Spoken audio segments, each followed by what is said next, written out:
Well, hi, everybody. This is Dear Mama Sal, and we are together yet again on a Friday noon broadcast, which is our goal-setting broadcast, goal-setting and achieving broadcast, let's put it that way. And so a very big welcome to you all. And for those of you who are watching for the first time, watching it on the replay maybe, just to let you know how we do the broadcast. The first little while we spend doing news, views, and updates. Excuse me a second. Got a bit of a cold going on. News, views, and updates. And if you're watching on the replay, you're going to see underneath here, it's going to say from 00 to such and such a time, news, views, and updates, and then another time for the full broadcast. So what I wanted to do is get rid of what looks like, I don't know, maybe it's just the air. What I wanted to do there was just to let you know that today we're going to be talking about, hi there, Jody. We're going to be talking about some success strategies, and we're going to use quotes from Earl Nightingale. And the reason I wanted to use his quotes was because he was one of the people that inspired me to do great things. And I thought I would share some of the quotes that I remember. Hi, Kerry, good to see you here. I thought I'd share with you some of the quotes that I was moved by when I was back in my 20s or so, which to my Highlander, which to my horror is 50 years ago. So, but it is interesting to hear. Before we start that though, let's just do some news, views and stuff. Just hold on, I've got some things I want to just chat about. In terms of thoughts and prayers,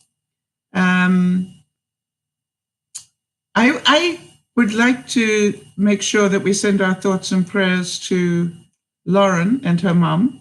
They are both still in hospital. And poor Lauren, every time she thinks she's about to leave hospital and go home, another thing happens to her. And at the moment, she's having problems. As some of you probably know, she is wheelchair bound, and she's having problems with the getting the right cushion for her wheelchair, because every time she gets into her wheelchair, apparently, it's putting too much pressure on the leg that is sensitive at the moment. And so they're making her do bed rest again. And she's very frustrated by that. And you can't really blame her. And in terms of thoughts and prayers, if it's not too much, I'd like a few myself. As some of you will have seen, I went for a CAT scan yesterday. And I wanted to know from those of you who are already in the room, when you hear CAT scan, what is the first thing that comes to mind? And the reason I say that is because I find it really interesting what people perceive about a CAT scan. And it really has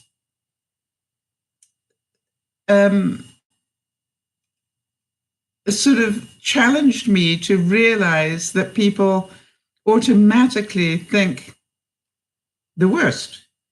And just so that everybody is clear, by the way, if you've never had a CAT scan and think you might have one in your lifetime, you might want to check on that video, because it was an interesting experience.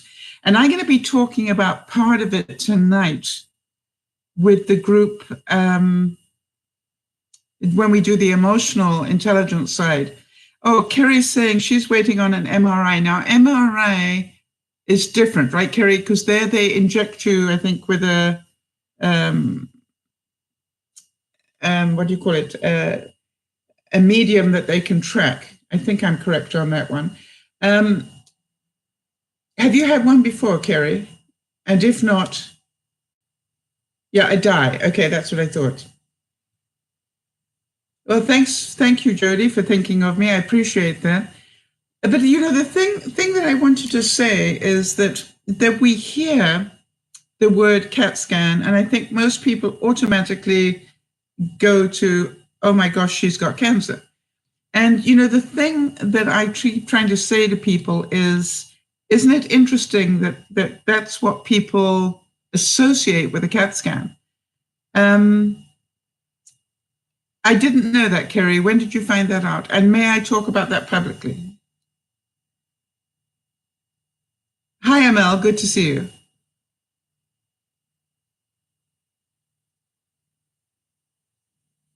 Sorry, Kerry, I just need you to double confirm. Okay, thank you.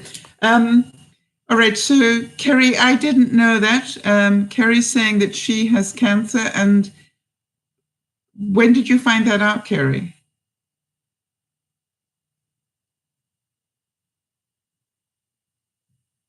And just know that she did give me permission to talk about that. That's the first that I have heard of it, as far as I know. So that's a bit of a shock to me to hear that. So, Jody, can you just put down a note there so I can put it on the thoughts and prayers? For those of you who don't know who Jody is our wonderful admin, and she keeps track of things for me while I carry on talking, and does a wonderful job at it. So a big round of applause for Jody, who actually isn't feeling very well today, but is still here. So I really appreciate that. So,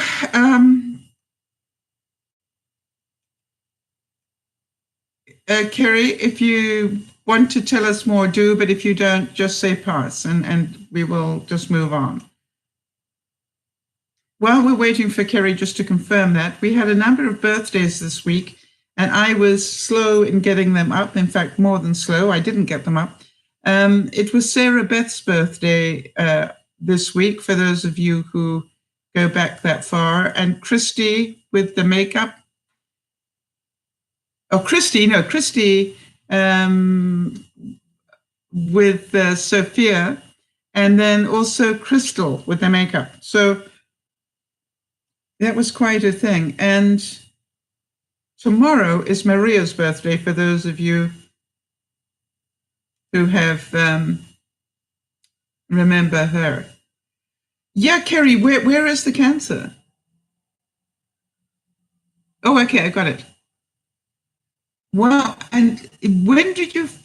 All right, so Kerry's saying she has uterine cancer, but it's spread. It's I'm stunned that I could have known you this long and not known that you were dealing with it.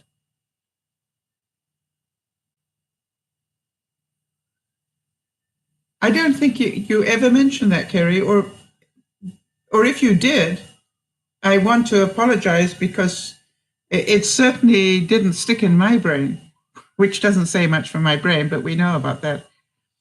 Kerry,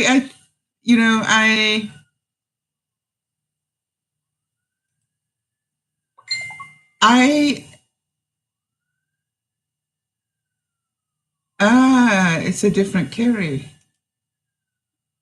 Thank you, Jody. Okay, so it's not the Kerry I think it is. All right, so Kerry, where are you from?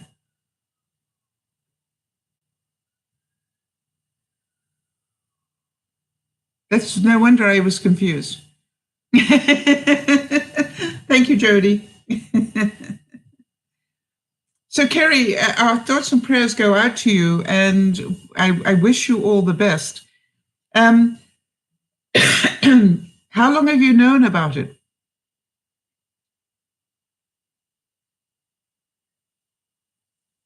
Yeah, and absolutely, Kerry, if you will, let us know in what way we can support you, and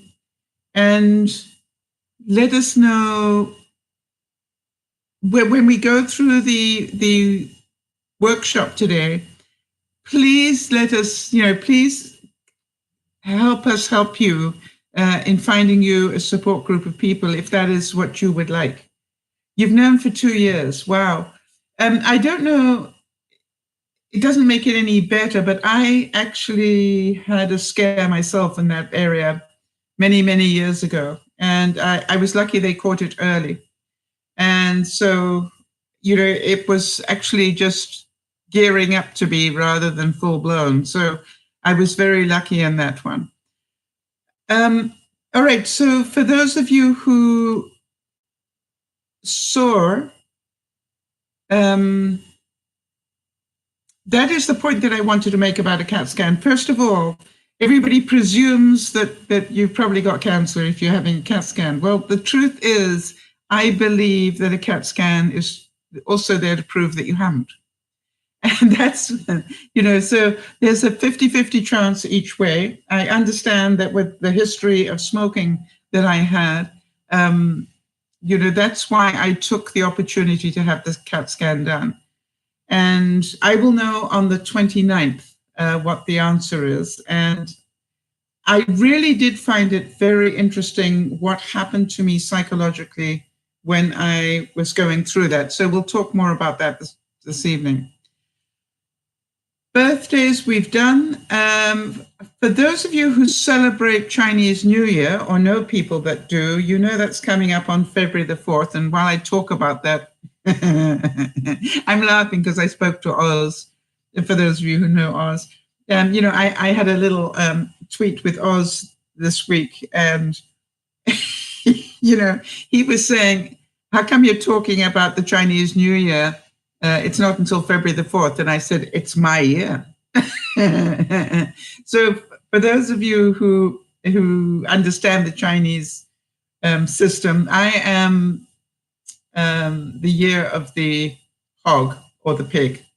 And that's the year that it's going to be. So it's my year.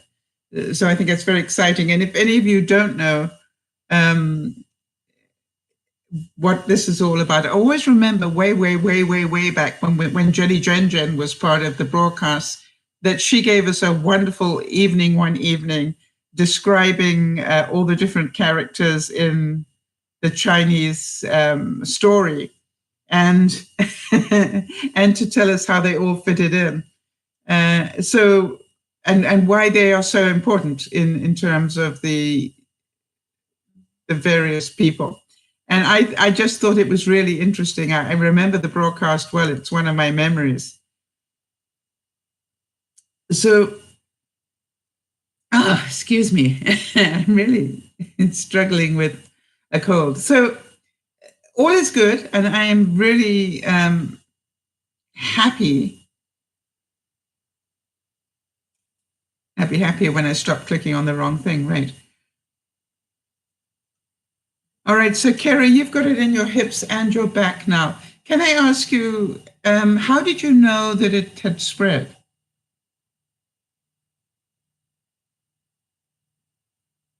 And I say that because that's really important to hear. The other thing is really important for us to understand that prevention is easier than the cure.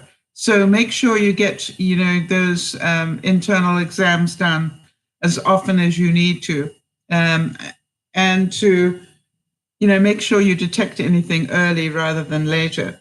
But Kerry, I applaud you for being here, and I am sorry that I didn't realize that you were a different Kerry. I was, what can I say? I was being me and totally confused. But it is wonderful to have you here, and it is our joy in whatever way we can to support you, because that's exactly why we are here, to support people. Jody, I'm going to put in a timestamp of 14 minutes here just so that we can do this. You started to feel lumps, really. Lumps in... Okay, so Linda's saying your GP keeps asking you to have a smear, but you can't do it. You choose not to do it, Linda. It's not that you can't. Because you don't, and that's a really interesting point. Is it that you can't because there is a technical reason why you can't, or is it you can't because of your fear?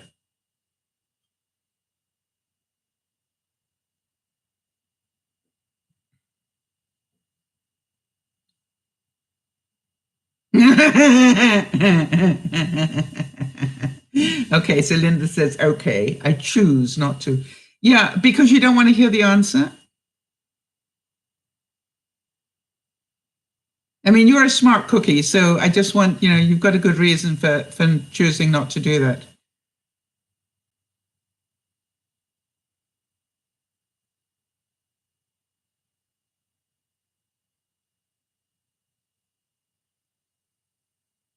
And I wonder if anybody else is feeling the same as Linda, that you need to perhaps have something done.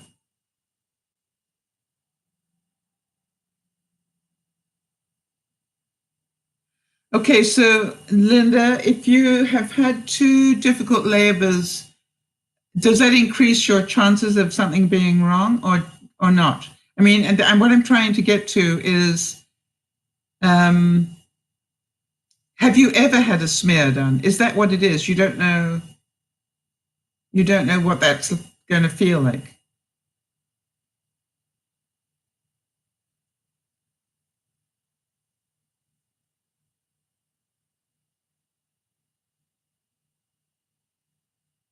I want to thank you for actually owning that you haven't had it done. And so maybe when we're talking goals and achieving them, Linda, maybe on your goal list for the coming year is that you find the courage to do that.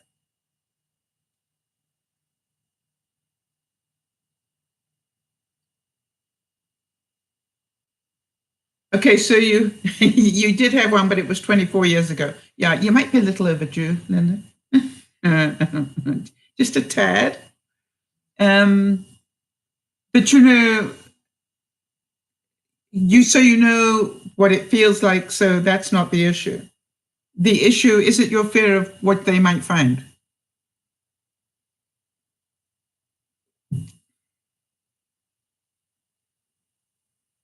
Because if so, I keep thinking about Nicholas, of course, which is even if they find something, the earlier they find it, the more likely they are to be able to deal with it. And so that would be that's why I had the CAT scan. This isn't about, that I think I have. I really honestly don't think that I have. But if I have, I'd like to know about it so I can do something about it. So good stuff. Today I wanted to, yes, it goes back to my latest vlog. Exactly, Linda. That's what I said. Some people would rather not know. And that's what I was talking about in the vlog, that you got 2 sorts of people that want to know what's wrong and people who don't want to know. I actually look at it this way, Linda. I want to know that I'm okay. Do you understand? To me, it's like, that's what I want to concentrate on, that this CAT scan is to tell me that I don't have anything to worry about, rather that I do, and especially at my age, because I'm pretty sure at my age, if it's going to appear, it's going to be by now, right? And so for me, it's like, okay, this is pretty important to me to know. But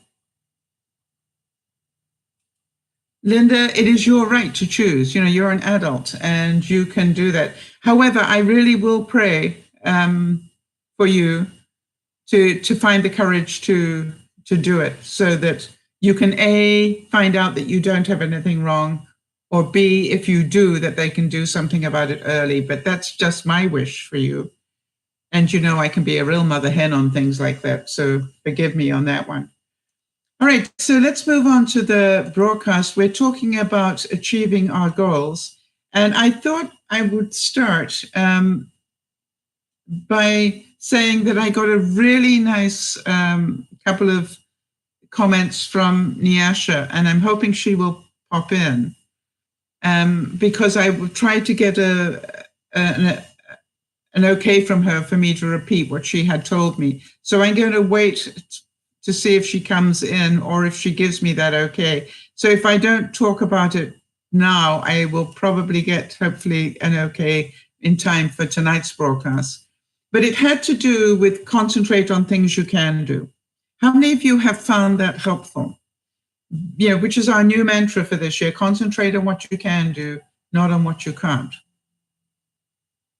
And I wondered if there's anybody in the room that has a goal that they do want to achieve, or that they're working on, that they want to get some help with. while we're waiting for people to reply to that, I want to tell you that I was absolutely stunned how far I got in my downsizing this week. I really put an effort in last weekend, and I've nearly cleared up my craft room. I've probably got about an hour's worth of work in there, and I think it'll be finished. It'll be a spare room again. Yay. And then in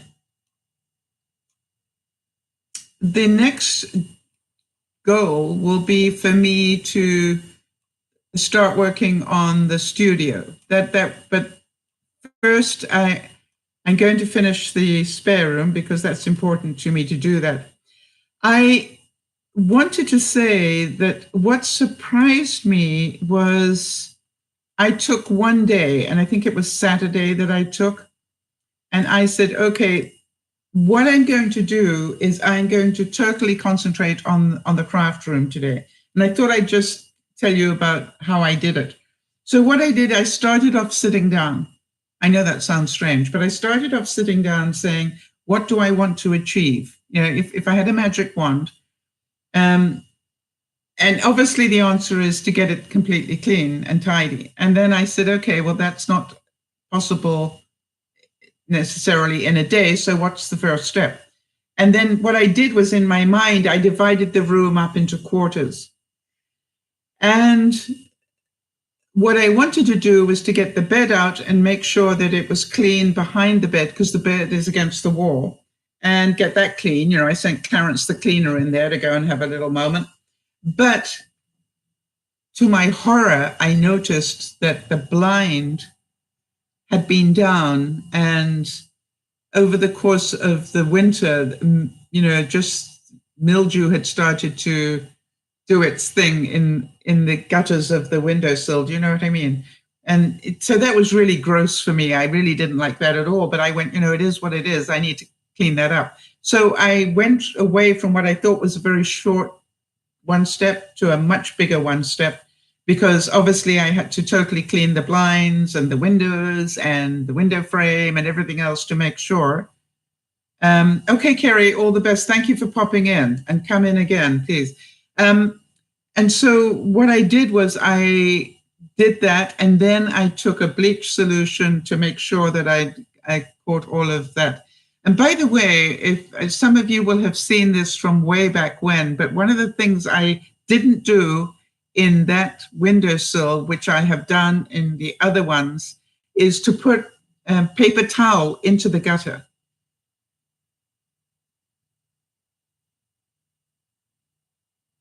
Wow, that's super. Linda's saying she gave herself an eBay listing target and met it. It proved to be worthwhile. Well done, Linda. And, you know, I'm really going to find out how to do that. And, you know, I definitely need one step at a time on that one, because I realize I've got a lot of things that I could be selling. I just need to know the first step. How do I do this, right? And I know that you're there, so perhaps we can catch up on Messenger or something, Linda, and you can guide me through this.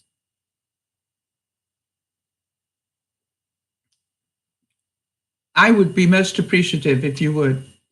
So,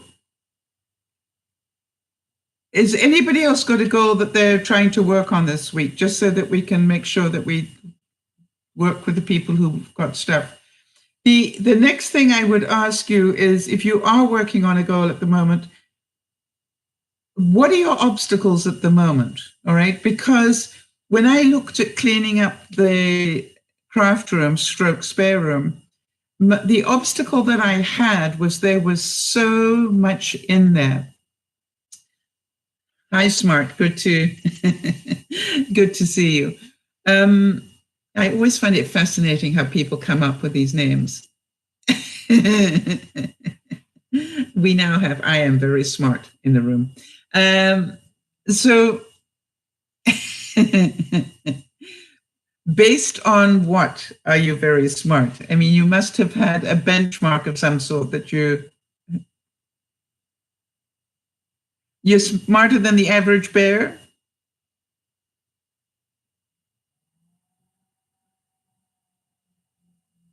Yeah, I will do, Linda. And Jody, can you just make a note that I need to talk to Linda about eBay stuff? So the obstacle that I had actually was me, because I just wasn't getting in there and doing it. Hi, Marie. Delighted to see you and happy that you're going to listen while you do your housework. Marie, you've been putting stuff onto my virtual mission, I think, but you don't have a mission lined up. Is that correct? And did you not do that because you didn't understand how to do it, or that you just chose not to have one? So I can't follow what you're doing. I just see the totals. And for those of you who don't know what we're talking about, there are a group of us who have decided to make exercise more fun by being part of something called My Virtual Mission. And we are walking, wheeling, arm rolling our way along different paths. And by the way, I am stunned. I am way ahead of my original goal, and quite honestly, halfway to my second goal already, which goes to show that when you really start doing something and concentrate on it, you actually are inclined to overachieve rather than underachieve. And that's something that I wanted to make sure you all understand. I was surprised on a number of things. You will remember that I started the month. I just want to remind you what a dog's breakfast it looked like. Hang on a second. Let me just get rid of that screen. This is what my months looked like when I started it. And then my weeks have looked like this was the first week. This was the second. And now we're into this week. Now, I don't know if you can see, but I'm actually achieving quite a bit. I'm getting a lot of achievement moments of crossing things out. Okay, let's see what Marie said here. She said, the app kind of confused me. I need to sit down this weekend, since it's a long weekend, and really dig into it. Yes, it's actually quite easy. Just you go to my mission, I think is what it's called. And then set yourself up where you want to start, where you want to finish. Maybe you want to do it in your local area, or maybe you want to walk, across Italy, or, whatever it is that you would really like. And, I think you'll find it even more exciting. But the main thing is that I think I have your link. Let me just check that for you, Marie, because that's important. And for those of you who like to follow those sort of things, know that we have the links under a tab called Exercise is Now Fun on the DearMamaSal.com website. Hang on a second, let's see who I've got. I've got Lauren, Jody, Niasha, Bernice. No, I haven't got. All right, I haven't got your link address either, Marie. So just so that you know how to find that, because I found that out last week. When you go to the site, it has the Facebook icon and another icon, and then a mail icon. If you click on that mail icon, it will automatically give you the link to your site, which I will then be able to share with others if you would like to do that. Okay? So, and if you have any issues, let us know, and we'll try and help you out on that one. It is surprisingly good fun, I've found. And the other thing is that I'm really trying to be very aware that there are quite a few people who are walking as a goal this year, walking, rolling, arm rolling, doing whatever. And I just want to thank you all for your support on that one. I am now aware of the fact that the number of steps I take in a day has definitely increased. And I really want to thank you all for your support. But it's easy to get out of the habit. How many of you found that out already? It's exciting the first week, and then the second week you don't, well, I'll just miss a day and then I'll do this. So I am making sure that I get outside into the fresh air at least 3 times a week. And, I'm not really too interested in the excuses, just so that you know. All right, let's see if we can get these quotes up started so that we can talk about them. and hopefully you will get some inspiration.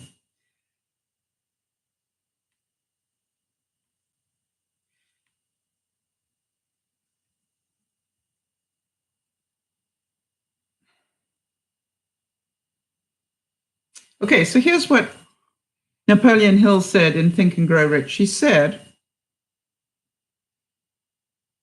the starting point of all achievement is desire. Keep this constantly in mind. Weak desire brings weak results, just as a small fire makes a small amount of heat.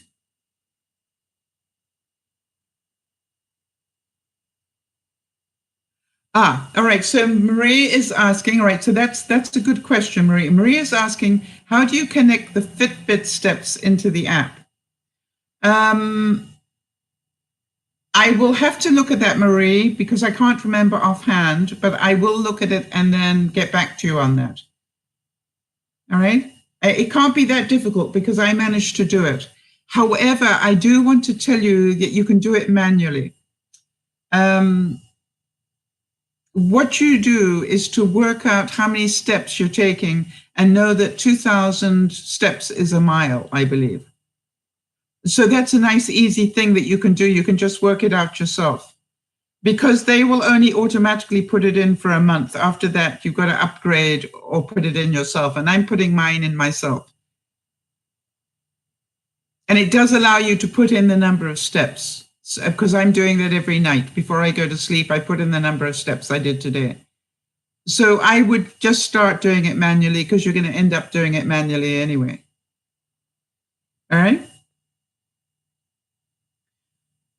So how many of you understand what Napoleon Hill meant by saying the starting point of all achievement is desire? If you don't really want to do it, you won't really want to do it. Does that make sense? And so for me, for many, many years, I really didn't want to control my sugar. Why? Because I was enjoying it. Now I have a desire to do it because I have diabetes. Does that make sense? It changed the mentality. For years and years and years, I wanted to give up smoking.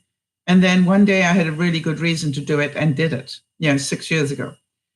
So to me, this is about you need to want to do it. If you don't want to do it, and that's what I love watching the different people on their missions, because I can tell how committed they are to getting healthy to what they are doing. And Jody, I couldn't believe it. I popped in last night or early this morning to see how you were doing. And like you've done over 2 miles in arm rolls. Jody is bedridden for the most part. And she literally is doing arm rolls. And we managed to work out how many arm rolls that was to a mile. And she has already done 2 miles. And I think that is incredible. Jody, I looked at it and I went, wait a minute. Where is she? And I'm looking to how far you've gone. Spruce Street came and went, right? And it was really exciting. And so what we also did for Jody, because one of the things that is difficult for Jody has lymphedema, is that she has to do certain leg therapies that are not fun to do. And the interesting thing was that I said to her, I really think you should put the leg therapy in as, a distance walk. And because then it will encourage her, she'll know it's worth doing. Not only will it help her legs, but also she gets to add more onto her distance. Yeah, Spruce Street has come and gone. I'm going, wait, did she get to the park? And I'm going, she didn't just get to the park. She waved goodbye to the park on her way past. But what I'm finding so interesting, Jody, is I love seeing where everybody is, because it's like I now know that there's a Spruce Street in Manchester.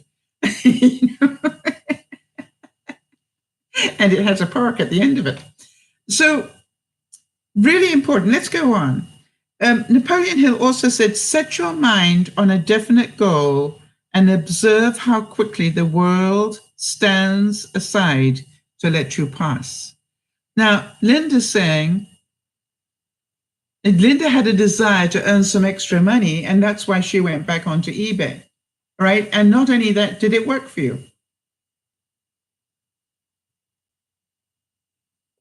From what I gather, the answer was yes. And then did you think to yourself, this is stupid, why didn't I do this last week or the week before or whatever? And remember, don't concentrate on the past, just concentrate on now. Sakura is another person. Hi, Sakura. Welcome and well done on your walking. I was quite amazed that Sakura, for example, let me just have a look here, and she's been doing the walking as well. And she's done an incredible amount. Let me just find out how she's done. She's done 33 miles already. I mean, to me, that's mind-blowing. Well done. I think you're the leader in distance at the moment.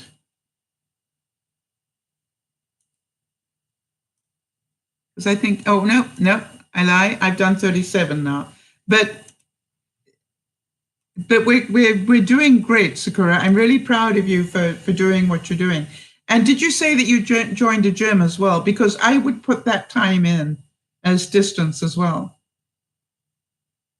You see, Marie figured out how to log at last my virtual mission, and she's going to log in all her progress. Okay, that's awesome. Have fun. You see, you had better desire to do it, you know, and we totally understand that you couldn't do it the first time. I assure you, I was challenged by it as well. But, you know, when you really want to do it, you find it.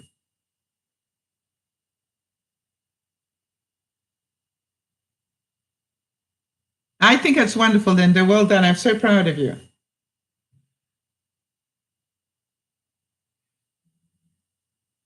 Well, I want to tell you something, Marie. You're doing a really great job, and it's Bernice, and I meant Bernice and Marie as well. And I enjoy watching what you're up to. Well done, both of you.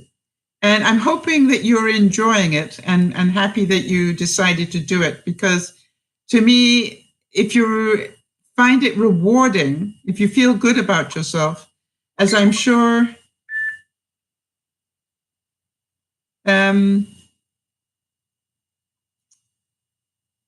just hold on a second. Sorry, I just need to answer the other Carrie now.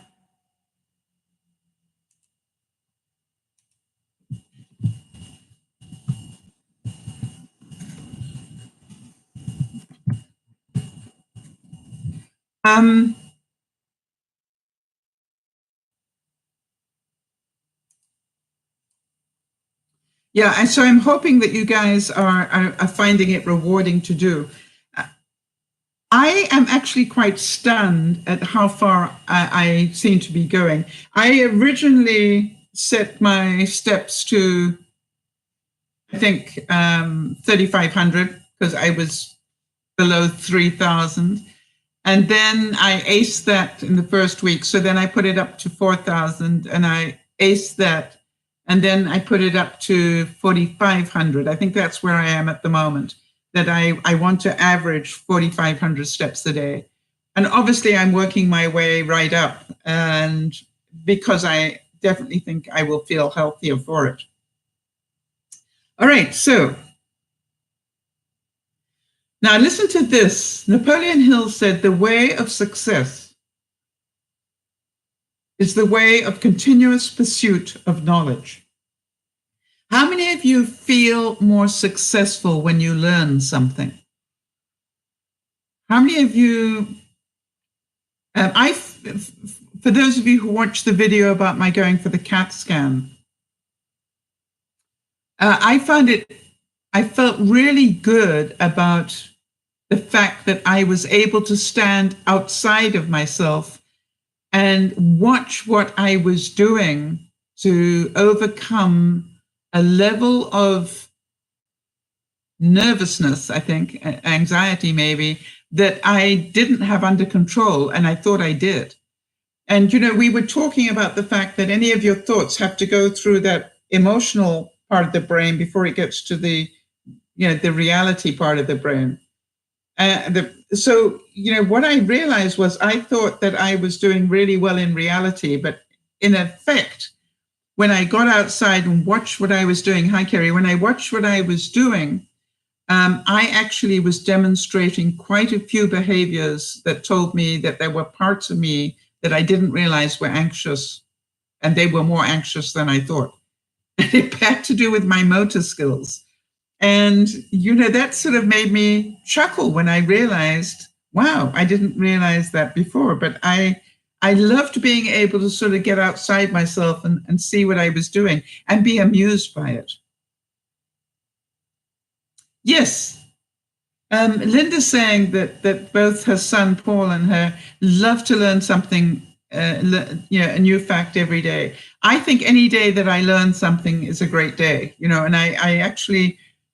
The other thing I'm doing, Linda, is I'm giving myself more adult points. Do you know what I mean? When I overcome my fear and behave like an adult, then I'm giving myself extra adult points. And I don't know if some of you have seen it, but I've started to put them into the vlogs for you so you can see, okay, fine, I know that was difficult for me to do. It wasn't easy. And therefore, I gave myself an adult point. And yet it was on your Facebook, Kerry, because you found the link. So it did go to your Facebook, it just didn't. Huh.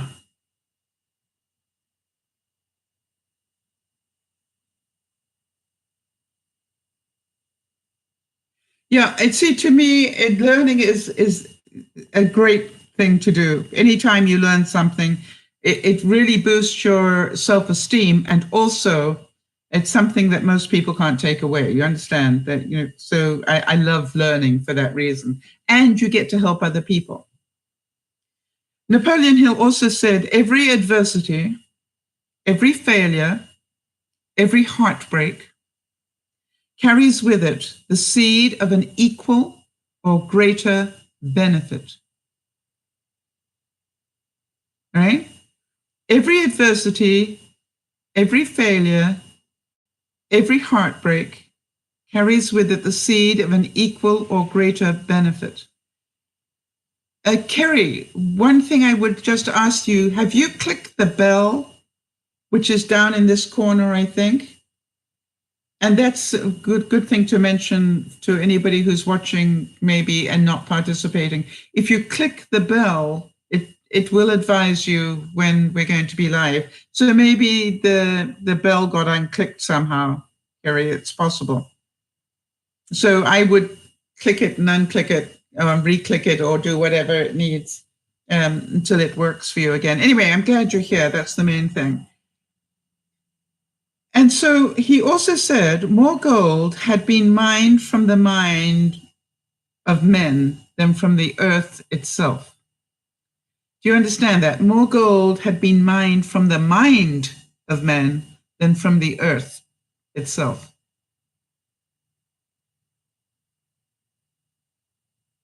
Yeah, Kerry, I understand you've had it active for a while, but if it didn't notify you, maybe something went wrong. So perhaps unclick it and then re-click it again to reactivate it.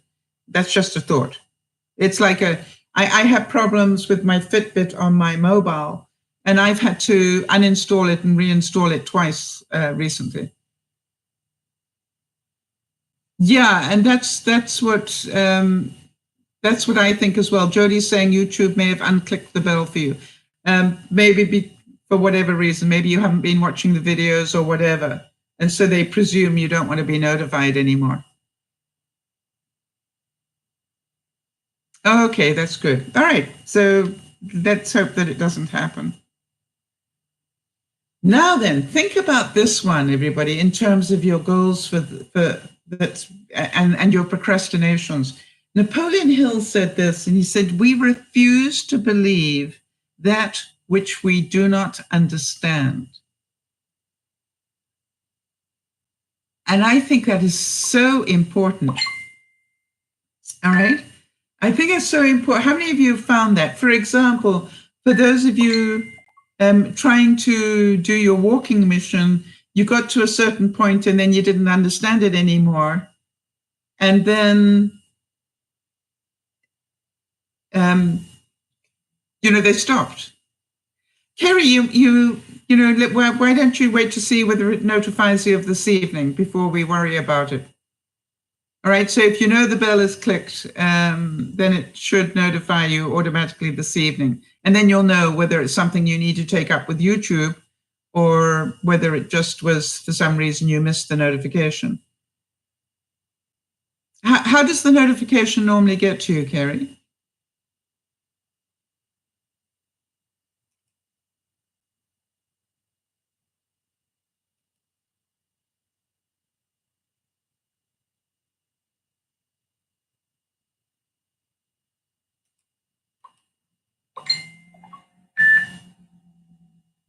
Yeah. So let's move on with what we can do, right?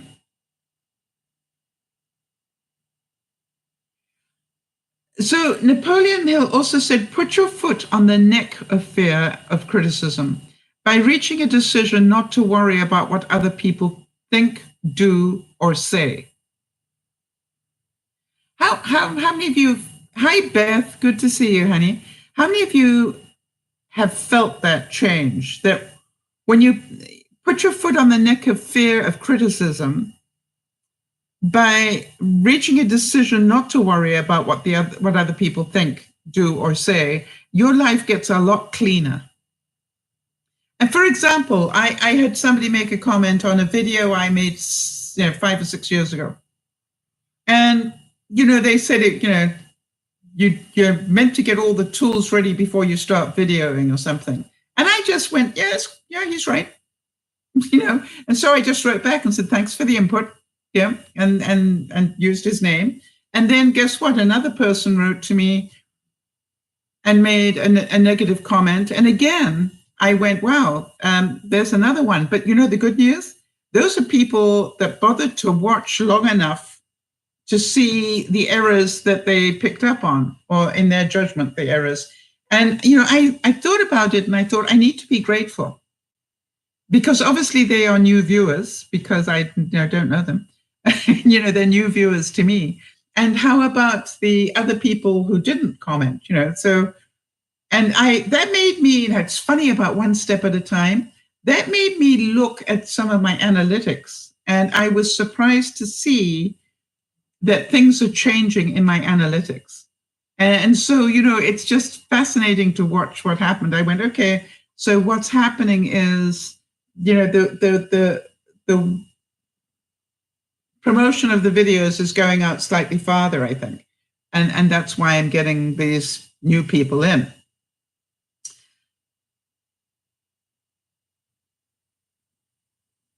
So what are you fearful of at the moment? Has anybody got any fears that they're trying to overcome? Like I was trying to overcome the fear of getting into that back room and actually doing something. And then I had to overcome the fear of cleaning that window. I thought of Beth a lot, and it was so funny because I literally just took towels and I put towels at the bottom and I sprayed the blinds and the windows and everything completely with vinegar with a little bit of vanilla in it, vinegar or water and a little bit of vanilla, and just sprayed the whole lot down and sprayed all in the crevices and everything. And then let it all just drip onto the towel, which I could then throw in the wash. And it worked really well, so I did it with the blinds facing one way, and then I turned the blinds slats the other way and did it again. And then I just wiped it all down. It's a very quick way of doing it, by the way. And you'll be amazed at the, as they say in Africa, the nyaga nyaga. You'll be amazed at the nyaga nyaga that comes off there. You're going, yikes. I didn't realize that I hadn't cleaned that for a while, apparently so. So I felt really yucky about cleaning, but I felt so good when I finished it. And I think that's what I'm trying to say, is that when I finished it, I was amazed that, now that I got that area clean, everything else looked cleaner as well. So it must have freshened up the room in some way psychologically. And then I realized I was missing a duvet for the bed in there. And I went, I wonder where that duvet is. And then, of course, the next day, and then same day, I was in the garage trying to tidy up in there. And guess what I came across? The duvet that belongs on that bed. So it came back up again and went back in there because I think I might be having a house guest soon. And so that one to me was like, it was amazing how many steps. You'll be amazed how many little things I found that I've been looking for that were actually in the back room. Yes, now Jodi's saying that she's in the process of shredding boxes upon boxes of papers. I want to tell you something, Jodi. I so relate to that. I had that one corner of my bedroom that was my shredding station. And I think at one point I had 6 or maybe 10 boxes of shredding to do. And I am down to what I think will be probably another hour or 2 of sorting. It's, most of the shredding is done. Now I just got a couple of things where I've got to sort them and put them away or throw them away. Do you know what I mean? They ended up in little areas and it's done. But I had so much to shred. I think I did over 2 bags of shredding this week. Well, you know something, and I did it, Jodi, because it's not my idea of a fun experience. So I just said, okay, fine, I've got to find a routine to do this. Oh, excuse me. So what I did was every morning when I was half awake, I would not sit down and do it. I would stand up and do it. And I found standing up and doing it meant that I was moving more. Isn't that funny? And movement is good for me at the moment. So I was moving more and I found I was more productive. I wasn't just sort of sitting there with my back all bent and just,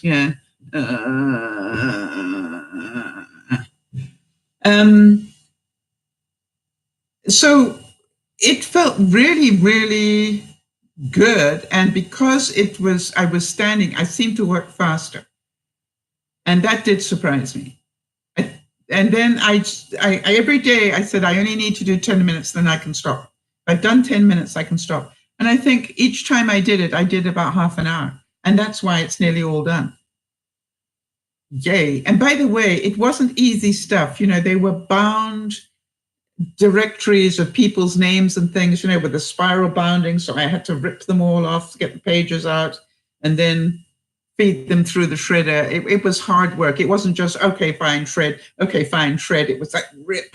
The key to cleaning, says Beth, is clean really good the first time and maintain that area so it'll never get bad again. Yes, I quite agree with you. And my problem had been, Beth, and you know this, that I had so much clutter in so many different rooms that there was no way I could get to the things that need to get cleaned. And that I can see now. One of the things I've really noticed about doing this downsizing is I am beginning to really see that clutter was my enemy. And I've got boxes of it still downstairs that I will eventually have to resort. But clutter makes it very hard, yes. And now I'm trying to do what the realtors will tell you, which is just have one thing on every surface. That's, basically to do a showing, they say, just one thing. So I literally look at it and I go, and I allow myself to, you know what I mean? It's like, okay, I can have 2 things. If it's a tabletop, I can have 2 things on there. If it's a mantelpiece, I can have 2. I'm looking at my mantelpiece and it's only got 1 on it. If it's whatever flat surface it is, I'm allowed 2 bits on there and that's it. Yeah, well, Beth is great. Beth says she still goes with 1 thing on each surface. Well, I'm learning, Beth. The other thing that I have found, Beth, is that I am getting, because of how long it's taken me, I am definitely getting a better routine. In other words, every day, and this is how I do it, and I don't know if it helps. I don't know if it helps anybody, but every day I will look at things. So Beth, I will, I originally started with 10 things on a surface. And then I'd say, what one thing can I move off this surface and either put away or pack away? And now I'm down to only 2 things on a surface. I think that's brilliant. I'm heading in the right direction. And now what I'm doing is allowing my realtor to tell me, what do you want to move?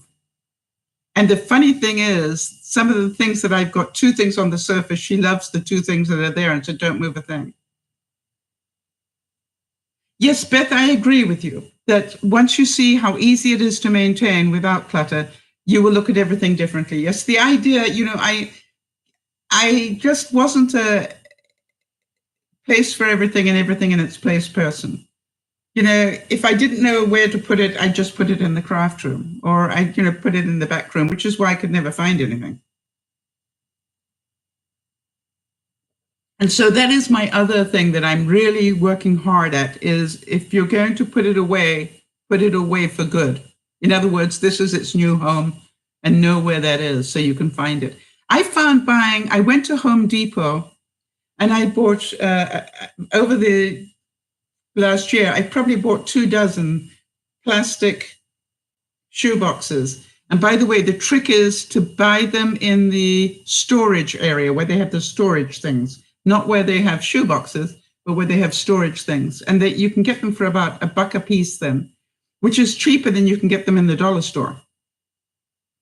And so the interesting thing is that I find having shoe boxes. So for example, I found I had an incredible amount of glues and glue dots and stuff like that. And I just chucked them all. I've now got this one shoebox which is sticky stuff. You know what I mean? And then I've got another one that's got wrapping tape in it. You know what I mean? For wrapping boxes and things, proper tape, big tape. And so now I'm getting these boxes that I find is much, much better. Yes, Kerry's saying she purged some stuff from her room and it was so therapeutic. I totally want to tell you, I am amazed. How many of you have been watching the Japanese lady, is it Kondo? And the movies that she now has on Netflix. And, I love what she says about, don't throw away the things you love. I really love that. Find room for it, but find a tidy room for it. It just doesn't stay. I want to tell you something, Kerry. Believe me, I know. It's taken me a year to get to where I've got to, and I'm nearly ready to do the house tour for you. This is the funny thing, where I look at it now and I'm going, yeah, any minute now I can do a house tour. Now, I obviously haven't got just 2 things on that table behind me. There are 3 different plants on there. You know why? I don't know where to put 2 of them. All right, so Beth says she does zone cleaning on certain days of the week. That way, I'm not trying to do everything in every room. All right, so that is that you will pick an area of one room and just work in that area. That's what I've been doing. That's what I said about going into the craft room. The first thing is I'm going to take that top left-hand corner and work in there. Linda's still missing the horn. I want to tell you, Linda, it's really funny how many times I'm probably going to have to start looking at new ideas of where I might want to move to soon. And one of the things that I always ask is, where would I do my broadcasts from? Because you guys are so used to this wall behind me and the years and years of the horn being there. I do know that somewhere I'm going to have to hang up the horn. Yeah, you missed the brasses. Yeah, the horse brasses that used to be down here. Yeah, it's funny, right? Because that's how you first met me, Jody, if you think about it.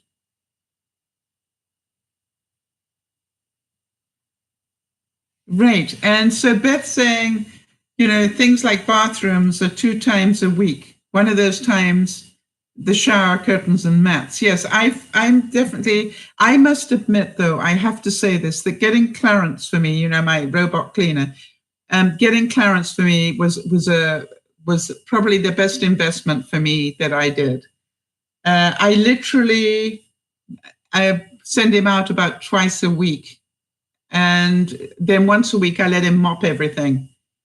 And in between, I might pick up a bit here or there, but he just does such a good job of cleaning everything. You know what I mean? And I just let him run until he runs out of steam and goes home, because he goes back. Yeah. So I'm learning, Beth. And, I think one of the interesting things is that for those of us who were not brought up to be cleaning people, it's a difficult transition, but I'm definitely getting there. I know Linda did the same thing. Linda really was a clutter person as well, and she's done a wonderful job over the years. All right, so Kerry's saying, I need to do laundry. I've got to catch up towels, washcloths, and sheets and blankets, right? And so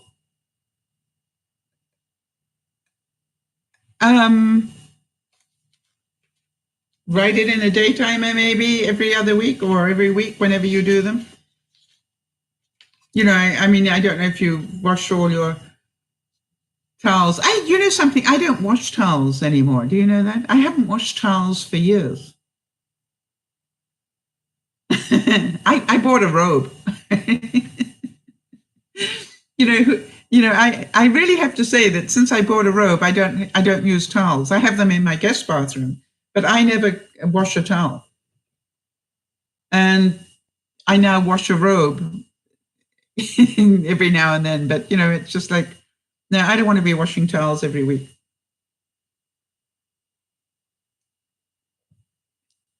And a robe, if you think about it, a robe is so practical because it's made to absorb moisture and also it airs beautifully.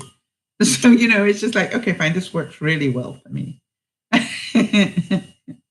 In fact, I find that when I travel, I sometimes take it with me because I miss it if I don't.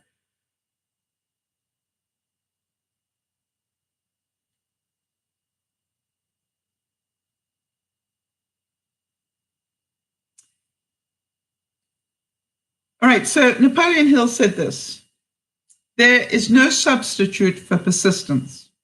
The person who makes persistence his watchword discovers that old man failure finally becomes tired, makes his departure. Failure cannot cope with persistence. I think some of you know me well enough to know I don't quit on things very easily. All right, I may not understand them, I may not know how to do them, but if I have that mission to do something, I will keep gnawing at it until I get the idea. I just don't quit on it. It just like, it's like everything I do, it's how I do it. Now, it may take me sometimes years longer than I thought, but I will eventually get there. So I look at it and go, how many of you quit before you get a chance to succeed? I know that a lot of people have been, commenting on, wow, how, not a lot of people, but I have had comments about how long it's taken me to downsize everything. I did not realize how big a job I had. That's the truth of it. I thought downsizing would take me a couple of weeks. Yeah, right. It took me a year. And so I really can see that I don't ever want to be there again. I don't want to be in that situation. So I do know that when I move, everything is going to get unpacked and put away or thrown away. Or Linda's going to teach me how to eBay it away. I've got boxes of stuff that that really I could be selling if I took the time. You see, I have to get over that mentality. Who would want to buy this? And Linda's telling me quite a few people. Napoleon Hill said, there are no limitations to the mind except those we acknowledge.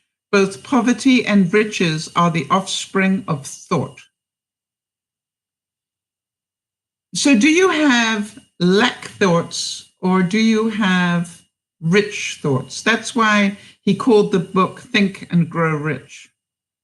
It wasn't just rich with money, it was rich with your life. How many of you feel that you have a rich life?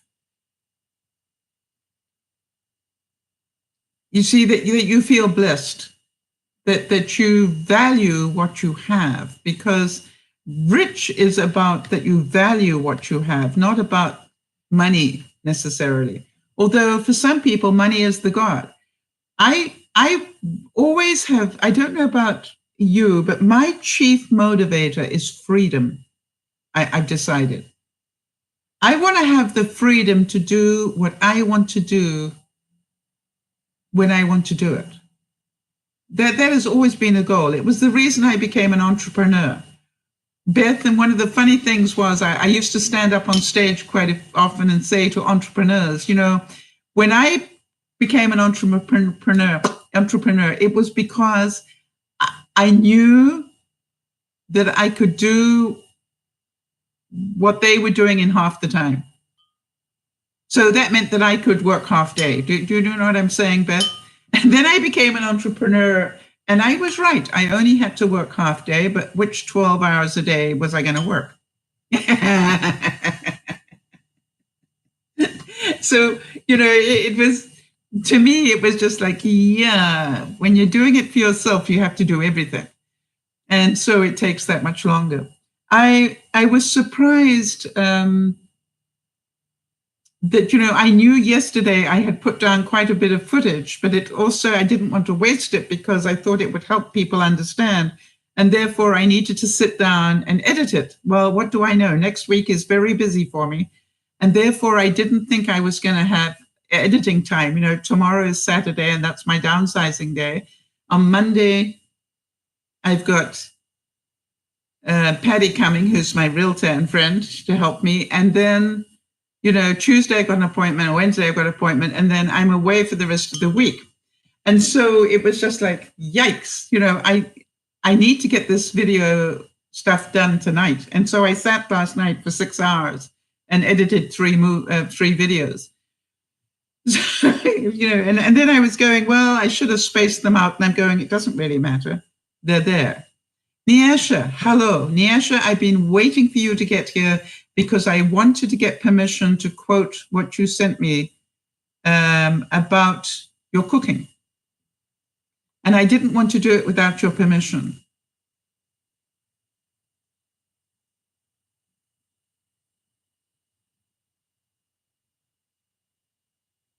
Right. So Sakura is saying one of her biggest fears, right, in downsizing is losing something that I would need later, or failing. Sorry. But now that I'm not thinking about it, I just do. Now I am sore, and you know that I'm really out of shape. You know something? Yeah, because we're using muscles we didn't use before. Okay, so everybody, this is what Niasha sent me. And I want to read it to you because for those of you who know Niasha, she has had a number of struggles. I'm just going to get this page up properly. It doesn't want to behave itself. That's okay. Of course, now it doesn't want to work, does it? Just hold on a second, everybody. I've had the... All right, so what Niasha said, that she said, you know, after watching the broadcast, right, that as you taught us, never focus on what you can't do, but on what you can do. My depression levels would go down, making life for me great. So I'm still in the learning stage, and haven't quite gotten there yet.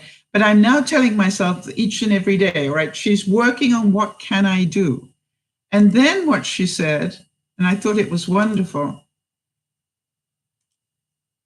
Hang on a second.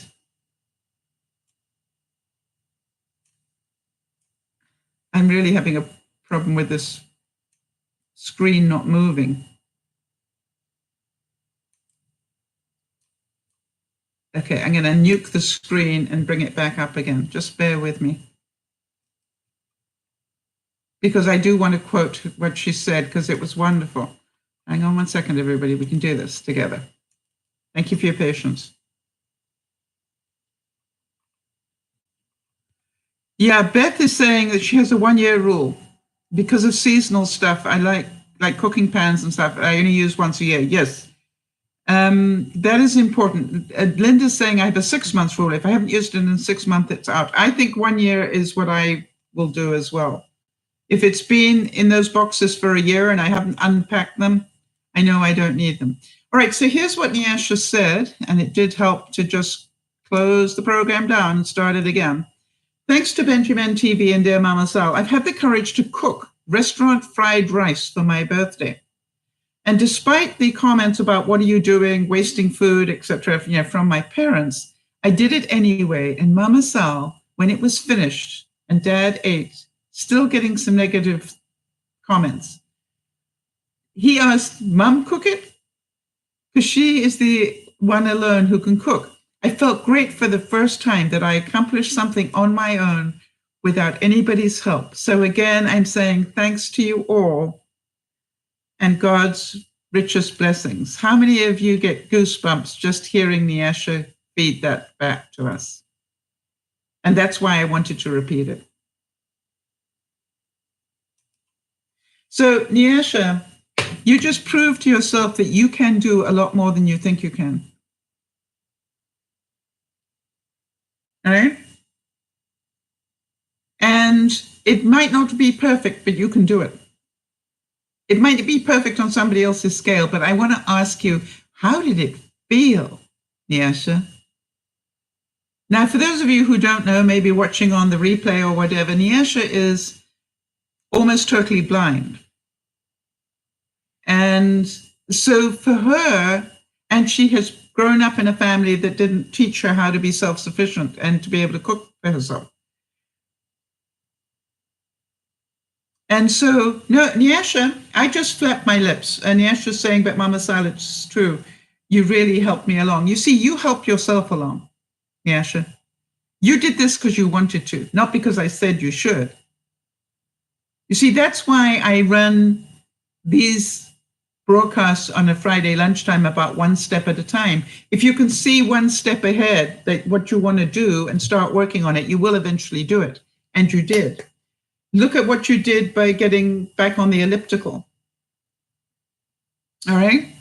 And there you are, working your way down your country, right? So you see, what I want you to see, Nyasha, is that you can do this. You can learn these skills. And so that's why I wanted to make sure that you understood, that there are things you won't understand, and that you've got a program that you don't quite understand. Well, I can tell you something from experience. Keep doing it. Keep trying to do it. And eventually one day, maybe they got a focus group that you can ask, all right? But one day it's going to make sense to you. And I cannot tell you, that's how I've learned all the programs. And I literally keep going until I understand it. Yes, Beth is 100% right? That's what we've been talking about, the passion today. You listen to me, that's what Beth says. You listen to Sal, but if you didn't have the passion to do it, you wouldn't have done. And so we thank you for giving us the credit, but the person who got off her butt and went and did something was you. Yeah, you see, because of the negativity, you just stopped everything, right? I understand that. Well, I want to tell you something, Nyasha, that somebody once told me a long time ago, that you cannot be a failure if one person believes in you. And you've got a bunch of people in here that believe in you. And so, but we're not going to be able to do the work for you. That's stuff you have to do for yourself if you choose to. All right. It's a case of, we'll be here to support it and give you lots of adult brownie points. By the way, you get a serious adult brownie point for cooking the rice. Well done. And perhaps the most famous quote from Nightingale of that time is, "Whatever the mind of man can conceive and believe, it can achieve." Right? If you can conceive it in your mind and believe it, means that you can achieve it. And so and then he went on to say, faith removes limitations.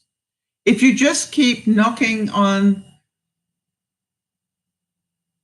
all right, let me try and work it out this way. How many of you know that most rocks in the river start out jagged, but the water keeps flowing over it and over it and over it and over it and over it until eventually the rock becomes smooth?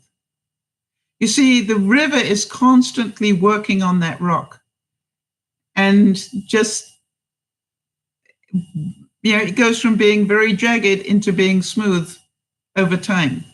And so sometimes our goals take us longer than we want, but if we keep working at them, I keep looking at my goals every week, right? And going, yeah, I haven't done anything on that this week. So I better just, write down, I choose to write down another step I could take, because obviously I don't like the step that I've taken. So what I do, I don't know if this makes sense to anybody, if I'm procrastinating about the step that I've written down, I write another one. Because what I have found is that sometimes in doing the second step, the first one gets done anyway. I'm trying to remember, that happened to me this week, where I had been I couldn't take a step because this hasn't happened. And I went, okay, fine. So forget about that for now. Do something else, concentrate on what you can do, right? And so I went and did something else. And the next day, that other step, somebody phoned me and gave me the answer to the other step. And I went, wow, that is amazing. And he also said both success and failure are largely the result of habit. Right? Now, Beth has been talking about that, right? If you clean up a room and you have the habit of going there and just cleaning it once a week or whatever, it's never going to get untidy or dirty. That's a habit. If you know that Monday is the day you wash sheets, towels, and washcloths, then you will always have clean sheets, towels, and washcloths. You see, you need to link it. Let me ask you something, and this is something I always remember somebody saying to me, and I sort of went, but it makes so much sense. When you get up in the morning, do you think about breathing? Right? Do you go, I really should start breathing now? Or do you do it automatically because it's, it's part of your automatic response? Now, one of the things I always used to say about exercise, people would say to me, do you exercise? And I said, you bet I do. I exercise every morning. I open and close my eyes. And then I get in the tub and swim against the current. So, to me, it's like, do you think about opening and closing your eyes? Probably not. By the way, do you think about cleaning your teeth, or is it something that you automatically do? Do you think about putting on deodorant, or is it something you automatically do? You see, you've got to look at the things that have become routine in your life. And that is what Beth is saying. When we start to have a cleaning system that is routine, if you don't have to think, if it's Monday, it's sheets, sheets, towels, and washcloths. That's like, that needs to go in the wash. If it's Tuesday, it's blacks, or black clothes or darks. And then if it's Thursday, it's the whites. Get it in your mind so you don't have to think. Automatically, if this is the day, this is what's going in the wash. And if you do that, and you also, the thing is this, it takes about 3 hours to do a wash and a dry, right? So the main thing is getting it into the wash. So the other thing is, when are you going to get it into the wash? All right. So I'm at home all day, so therefore I can get it in any time I like. But think about getting a routine as to, if it's this time of the day, if it's 6 o'clock at night, I need to put a wash in. Because that means it's going to be dried by the time I want to go to bed. All right, so Beth is saying, a while ago, the first thing I thought of when I woke up was, what a loser. What a loser I am. How many years I've wasted with those thoughts. I condemned myself before I even got out of bed. And then she says, but I'm a new person now.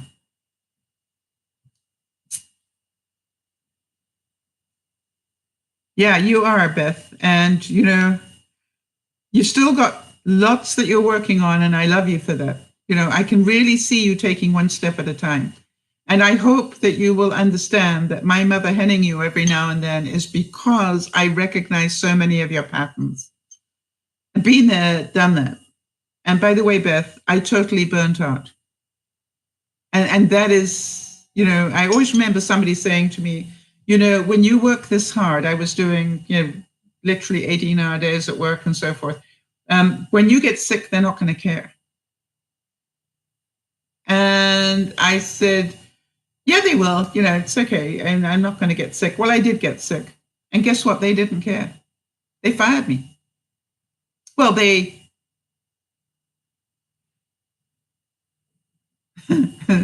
made it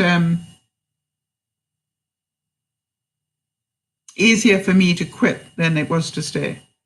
They won't care, Beth.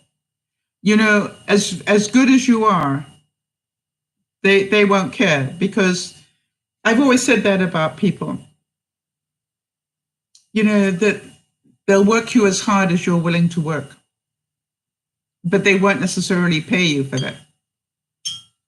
So if you're doing the work of two people, should you not be paid the price of two people? No, because you're stupid enough to do the work for two people. However, that doesn't mean don't do your best. Now, Beth, you automatically do the work of two people. So I want to tell you, if you get the opportunity from that regional manager to step up your game and use your talent the way that it needs to be used, and that means make sure you know exactly how much they're going to pay you for that. All right, get that in writing. Say, hey, I'd like to consider that. Put it in writing. What the deal would be, how much I'd earn, what hours I'd need to work. Get it all in writing. I'll have a look at it. Because I cannot tell you how many times people promoted me, Beth, and thought that the title would be enough. Right? That my ego, would be so flattered by the new title. And I just used to walk in there and go, excuse me, does this new title come with a paycheck? And they'd go, what? I said, well, I see you promoted me without discussing it with me. I just want to know, did my salary go up accordingly? And they'd say, well, actually, no. And I go, okay, well, I'll keep on doing the job I was doing with the fancy title that you've now given me. When you pay me to do the job that you've just told me, I will, up that game. In the meantime, I already know I'm doing half that job. That's why you gave me the title. But I'm not going to concentrate on it full time, that new job, till I get paid to do it. And it was amazing, Beth, how many times they actually paid me. It was just like, I knew I was already doing half the job anyway. Listen to this one and really think about it in terms of what you're trying to achieve this week. Napoleon Hill said, if you fill your mind with fear, doubt, and unbelief in your ability to connect with and use the forces of an infinite intelligence, the law of autosuggestion will take this spirit of unbelief and use it as a pattern by which your subconscious mind will translate it into the physical equivalent. All right? In other words, what you concentrate on is what you will bring to your life. So if you concentrate on fear, doubt, and unbelief, that is what you will end up with. But if you concentrate on the positive, all right? Remember that thing I said in the vlog when I was driving yesterday, that 85% of what we fear most doesn't happen. Wow, Beth is saying, yes, I asked for a raise first time this time for assistant manager, and I got it last week. Well done, Beth. You're worth it. They will pay you as little as they can get away with, but as much as they have to keep you. Do you understand? So if you don't bother to ask for more money, you probably won't get it. All right. But if you know you're worth more money, then have no fear about asking for it. Nyesha's saying, I found out the hard way. I used to kill myself in my job. I sweep more than required. Then came the time for me to have surgery, and not one of them visited me in hospital and at home. Yeah. And so that is sad. And I'm sorry to hear that you didn't have visitors at hospital or at home. For those of you who watched the vlog, how many of you understood why I stopped to talk to that lady on the gurney? How many of you felt and understood why I took the time out of my day to stop and talk to that lady? Even if she didn't answer me in words because she was so sick. But I knew that I needed to stop. I needed to take a moment and pass on to her a smile. Because everything about her eyes told me she was in terror. Right? That's what I felt. The vibration I got when I passed that gurney the first time was I felt the terror. I don't know what was going on in her life, but it was terrifying to her. And so when I came back and I could look her in the eyes on the way back, I wanted to pass on love. Because to me, if I could get her to smile, hopefully it would relax her a little bit. And yes, I agree with you, Bernice. I think she did feel the love. Right, Beth says, in terms of her promotion, but she did tell me not to tell anyone else because she's paying me more than the other assistant managers. I thought that was a really weird request, and I would never let anybody know what I'm being paid. Anyway, right. You know, it's amazing how many times I had that happen, Beth. Which is they say, well, we're going to give you an increase, but don't tell anybody. And I'm going, I actually don't go around telling people what I earn. And that taught me that, I can remember once, Beth, I had a Beth work for me once. And it was really funny because she used to come in, she wasn't like you in some ways. She used to come in an hour late every day, and she'd leave an hour early every day. And it was really funny because I knew eventually that the staff were going to complain about that. And I just waited for it to happen. And we were having a meeting one day, and somebody got brave. One of the staff members got brave. And she said, because the woman wasn't in the room that day, she said, could you explain why Jane, I can't remember her name, why Jane is allowed to come in an hour later than everybody else and leave an hour earlier than everybody else? And I said, I'm so glad you asked me that question. And I said, there's a really good reason why I don't have a problem with that. And they said, which is what? I said, she alone does more sales than the rest of you put together. She does half of the sales, and you guys together put in the other half. So ask me if I care what time she comes in.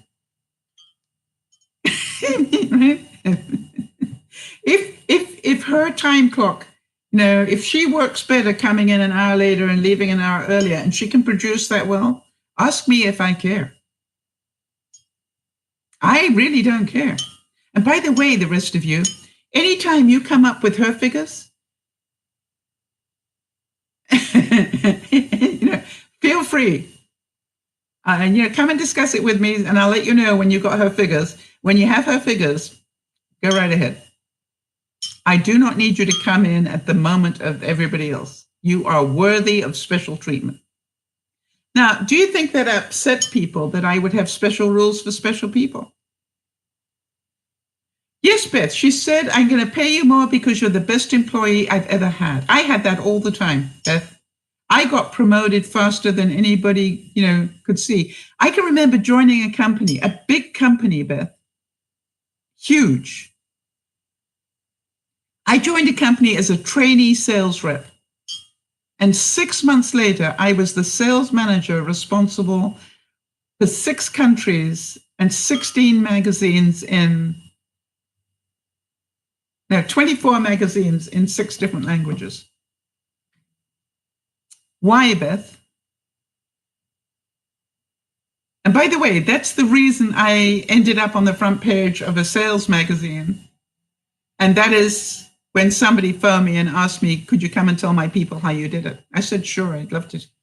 No problem at all. But then I realized that being a public speaker paid a whole lot better.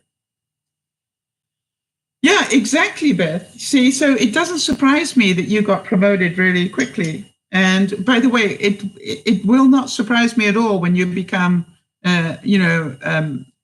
manager of your own store and then area manager. It's just like a no-brainer. Why wouldn't they? You're a very talented lady with a very, very good work ethic.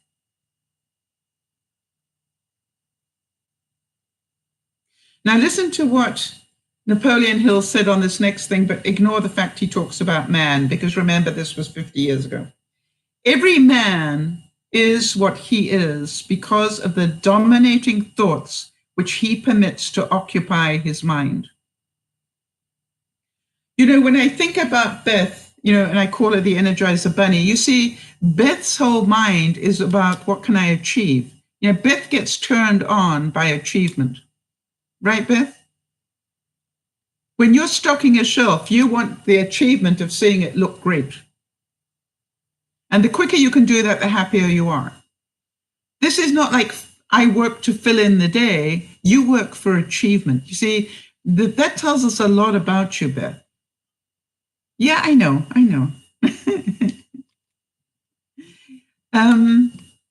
You bring your own achievement to work, right? I used to join companies that were failing horribly, and my great achievement thing, Beth, was to make them profitable, right? And I do whatever it took to make them profitable. If that took me 18 hours a day, I did it. But, I did it, and then I'd get bored. You know what I mean? I can remember once taking a company that was failing miserably, and they brought me in to fix it. And 6 months later, I said, okay, it's fixed now. And they're going, what? I said, it's fixed. I've done all that needs to happen to get it to make money for you. You're going to start seeing serious money soon. I said, now I need another job. Beth, do you understand? My motivation was over because I fixed it. All they had to do was keep it going. And the funny thing was that they didn't give me another job to do. They didn't give me another problem that needed fixing. So guess what happened, Beth?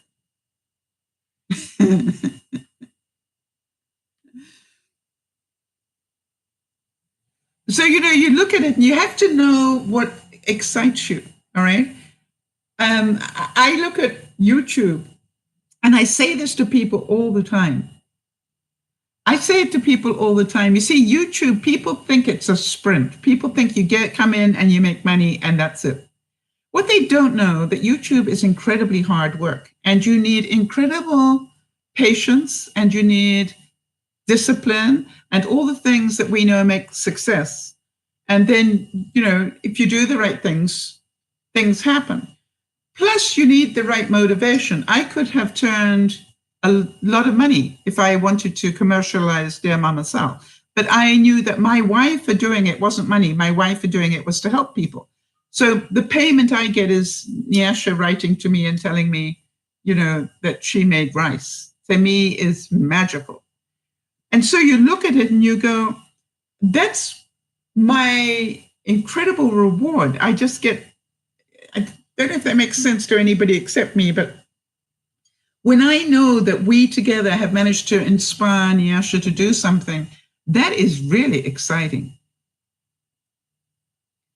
And so you look at it and you go,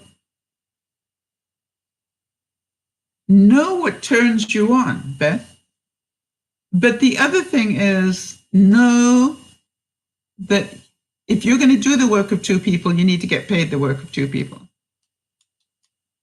And I can remember, Beth, at one stage in my life, you've heard me tell this story, but I want to remind you that I found out by accident that I was getting paid less than a guy I was training. And when I went to go and query that, because you know I did, I went, I've got a great sense of humor. Could you try and explain to me why you're paying the guy I am training, who is a rookie? Can you explain to me why he is earning more than I am? And they said, well, he's married and has responsibilities. I said, oh, so we don't pay people for the job now. We pay it by your dependents. Oh, I'm glad I know that. Let me go off and get married and have children. Well, no. I said, that's what you just told me. If I go off and get married and have children, then I will get paid more.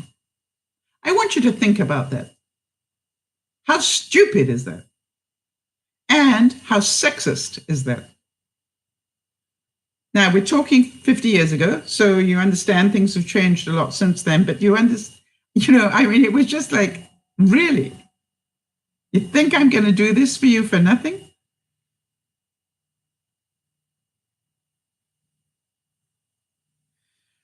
And listen to this one.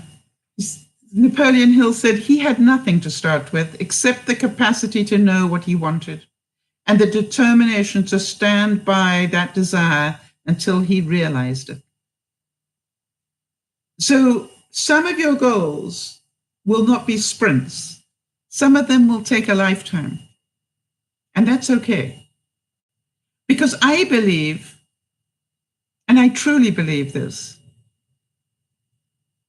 I believe that part of the reason I had to have a CAT scan yesterday was so I would meet that lady. Do any of you know what I'm talking about here? So that her path and mine would cross and I would have that moment to be able to pass on some love. I really believe that stuff. I believe, and I didn't get to tell the story on the vlog, and I apologize for it, but it was really funny. When I was checking in, registering, and there was another woman standing next to me registering as well, but I happened to read a sign that said no violence, no abuse, and no foul language. It's a big sign behind the receptionist. And I had already been laughing with the receptionist over something. I can't remember what it was. But I looked at the sign and I said, that sign behind you, does that apply to me as well? And she said, yeah, particularly you, right? So we were already laughing at this. And I said, oh, that's sad, And the woman next to me picked up on it and said, well, where's the fun in that? And the two of us and the two receptionists that were registering us in, we all just burst out laughing. And I thought, if I hadn't made the comments and already established the relationship with the nurse that was registering me in, we would never all have laughed that much. And we did. It was really funny. So I said, well, I really have to rethink my words now. But I do believe that, that within my reality, that maybe the reason I had to be there for the CAT scan was to meet that lady and just take that second extra. How easy would it have been for me just to walk straight past her and get on with my life? But a long, long time ago, I don't know if any of you have ever read the book or heard the recording of this story. It's called The Fourth Wise Man. Okay, Jody, I need you to take a note of this so I can put it in the resources. Because we all know the story of the three wise men. And I remember when I was listening to people like Napoleon Hill, and when I was learning this stuff, somebody played for me a recording of this book called The Fourth Wise Man.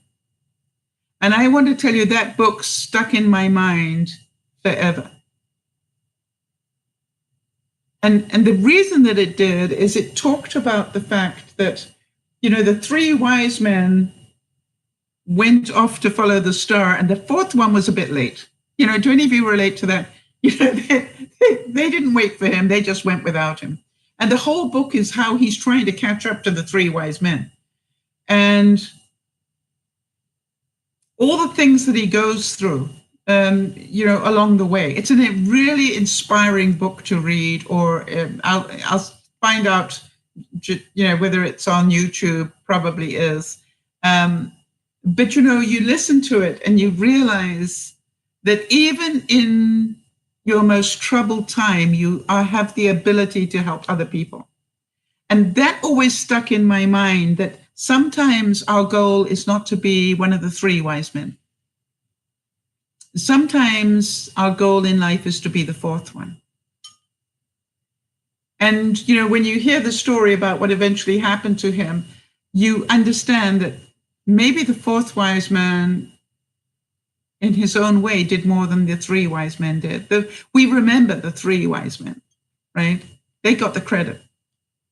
But what the fourth wise man did was more difficult. And he didn't get any credit. But it's okay. Because he did what he needed to do, what he was meant to do.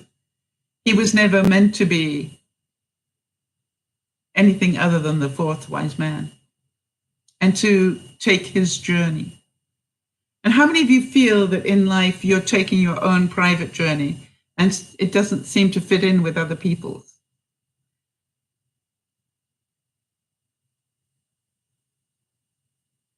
Do any of you ever feel that? I feel like I don't fit in.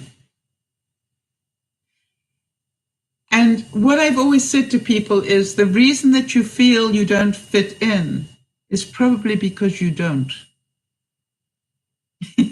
Right? You don't do things the way other people do things. You don't think things the way other people think things.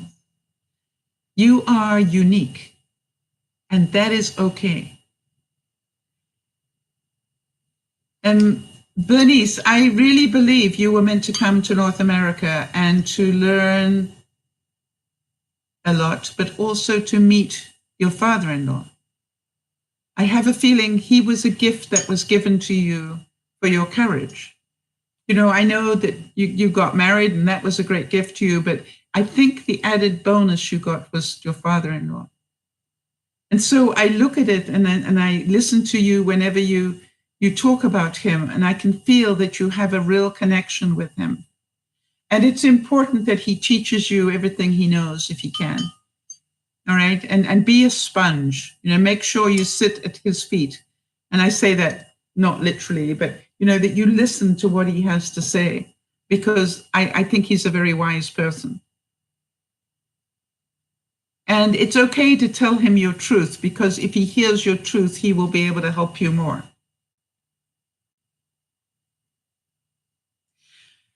Napoleon Hill also said, your subconscious mind recognizes and acts only upon thoughts which have been well mixed with emotion or feeling.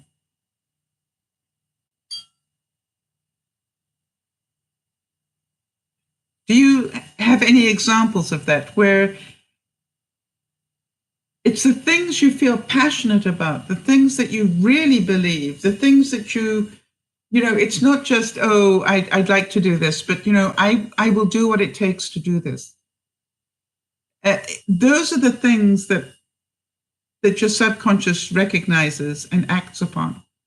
If we're sort of ho-hum about things, don't be surprised if they don't happen. Now, by the way, I've been pretty passionate about trying to find the gray clothes I put away for the winter. It was the first lot of clothes that I packed away. And I was pretty sure I would be moved by the time it got to the cold weather. So I packed it away well. I still haven't found them. But I do know that somewhere in my life, there is a box with my gray winter pants in it and a couple of gray tops that go with them. Now, obviously, the universe doesn't think I need them right at the moment. And the universe is right. I have plenty of clothes to see me through the winter. But I just would like to have had some of my gray ones. And, if it's meant to be, I will find them. And if not, I will find them by this time next year, and I'll be very grateful, and they will be new to me again.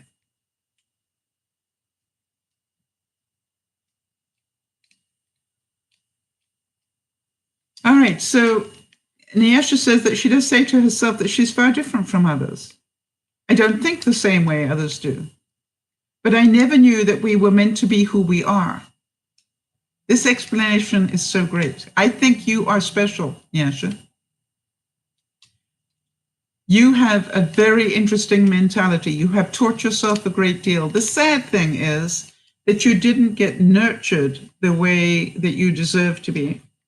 But now you get to see that your job is to find yourself your new family. And when I say that, you do need, I would really recommend you find a way to get out of that house into a church or somewhere where there are people that you can make new friends, because you're going to need them. Your parents say that you're weird. Well, you are, yes. And I even said that to myself, but now I'm totally thinking different. I think you are weird. I say that to people whenever I teach young people. One of the first things I say if I go into a room of young people, Nyasha, is I want to know where the troublemakers are. And you know how quickly they'll put up their hands and say, I'm a troublemaker. And I go, okay, so we know you're not normal. And they look again, what? I say, and you're not normal. You are prepared to make trouble, and you're prepared to pay the price of that. You see, the interesting thing is, are you going to take those skills? Because people follow you, I bet. You've got a little clique of people that like you, right? And they go, yeah. And I go, well, do you want to take that skill and turn it into money? Or do you want to take that skill and end up in jail? That is your only choice. And they'll look at me and go, what? I said, you have already proven you're a leader. My question is, are you going to use it for good, or are you going to end up in jail? Because leadership can take you one of two directions, depending on how you do it. Right? And you know, it's amazing how many teachers came to me afterwards and said, I can't believe what you said. And you're right. And I said, yes, why don't teachers see that? I don't want to be normal either, Linda. I want to be weird, right? I want to be different. I want to spend time here talking to people who understand that being normal isn't their thing. I don't think Beth is normal. I sure as heck know that Jody isn't, right? Or Kerry, or anybody that's here. You can't be normal, or Bernice. You're not normal to be here, because normal people would be busy doing totally different things right now. Linda, I knew she wasn't normal when I first met her, right? She was totally not normal and very weird and even a bit scary, Linda, when I first met you. I don't mind telling you, I was a little scared when I first met you, whether we had caught you early enough. I was, and that was, that happens to me every now and then when I pray that we catch people early enough that they can change. Yeah, you were scary to me, but I wasn't going to quit on you, and I wasn't going to, and I was tough on you at the beginning for a lot of reasons.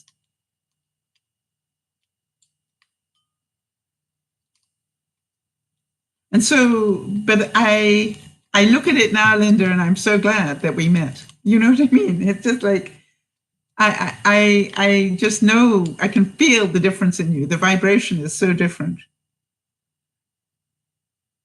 And what Napoleon Hill said a great many years ago, I purchased a fine dictionary. The first thing I did with it was to turn to the word impossible and neatly clipped it out of the book. That would not be an unwise thing for you to do. You understand that impossible actually says I'm possible.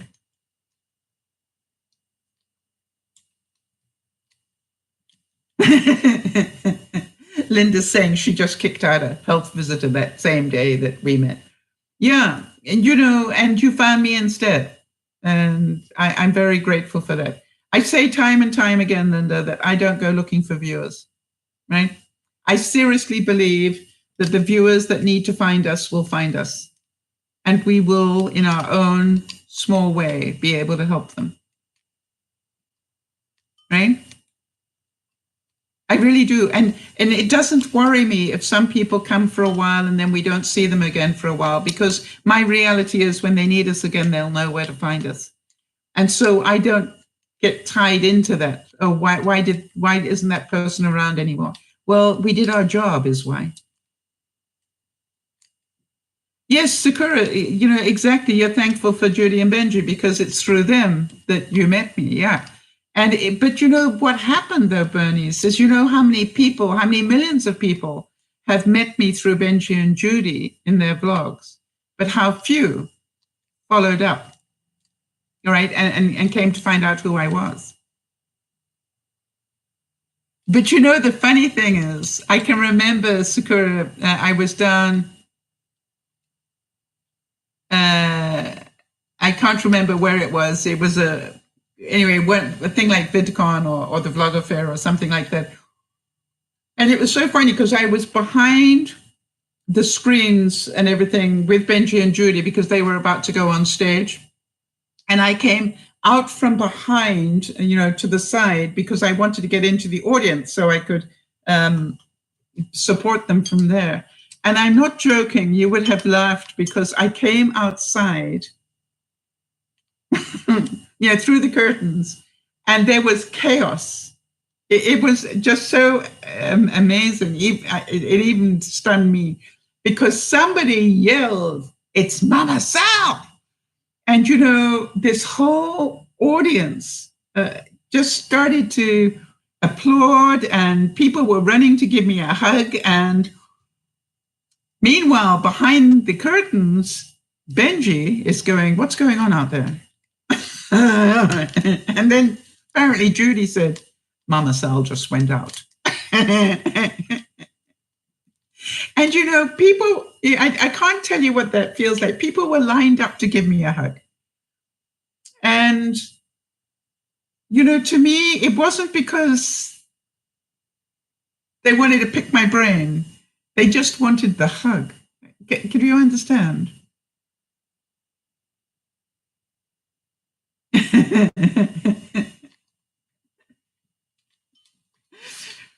Well, Linda says that she saw me on Benji, and you look like my mum's double, and I got sucked in, and I got myself told lots of stuff I didn't want to know, but I needed to hear. Well, I want to tell you, Linda, with tears in my eyes, my pleasure.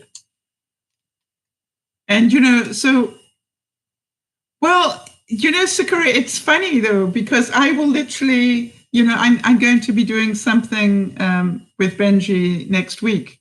And I just go there and ask, does anybody need a hug? I mean, that's what I do. And you'll be amazed if I will look at a row of people sitting in an audience, and I will go backwards and go, anybody here need a hug?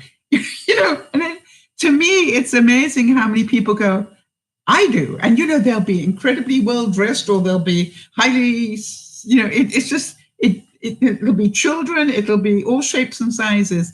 But if you ask that, how many people here need a hug? Because that's what I'm here for.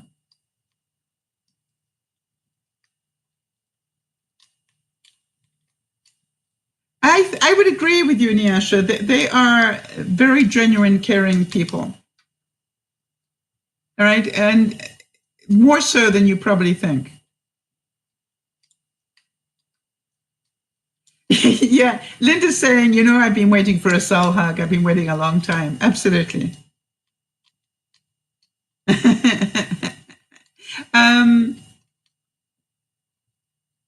Yeah. So, you look at it and you go, it's really important to know where your value is to people. And I don't know about the rest of you, but I think the ability to give somebody a hug is of great value. All right. All right. So look what the next quote is. And that really makes me pause. Remember that your real wealth can be measured not by what you have, but by what you are. All right? Can you guys feel that? Right? Remember that your real wealth can be measured not by what you have, but by what you are. Right?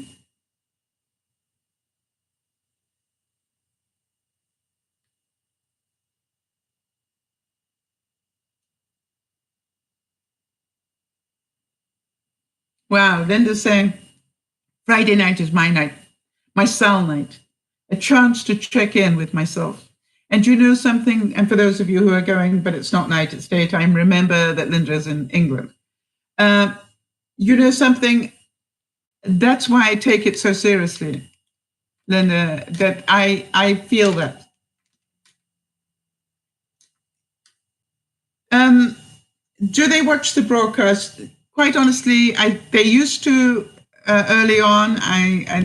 But you know, they have lives, and I don't get to watch all of theirs either.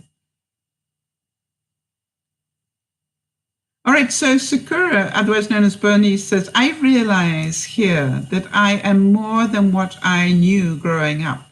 I am more important and I'm more amazing in my own way. Well, then I did my job, Sakura.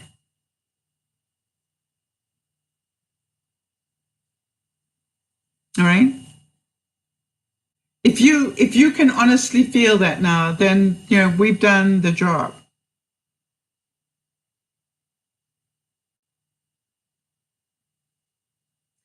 So can I ask you, listening to today's broadcast, what did you need to hear today for you? Don't worry about what everybody else needed to hear, but what did you need to hear today that will make it worth the time that you spent here? What is it you're going to take out of today's broadcast and use this week? Was it a thought? Was it a quote? What was it?